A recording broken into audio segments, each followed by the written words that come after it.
Napansin niyo ba na may mga salitang ginamit si Abby sa kanyang mga tanong? Gumamit siya ng ano, ilan, sino, kailan, bakit, paano. Alam niyo ba ang tawag sa mga salitang ito? Salitang pananong. Ang mga salitang pananong ay ginagamit para sa pagtatanong tungkol sa tao, bagay, hayop, panahon, dahilan, bilang, paraan, at iba pa.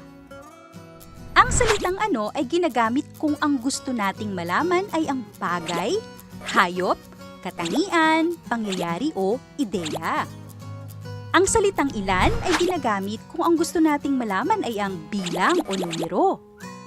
Ang salitang sino ay ginagamit kung ang gusto nating malaman ay pangalan ng tao. Ang salitang kailan ay ginagamit kung ang gusto nating malaman ay ang oras o panahon. Ang salitang bakit ay ginagamit kung ang gusto nating malaman ay dahilan. Ang salitang paano ay ginagamit kung ang gusto nating malaman ay ang paraan kung paano nangyari ang isang bagay. Sige nga, subukan ninyong gumawa ng mga sarili ninyong tanong. Bakit po umuulan? Kailan ka pinanganak?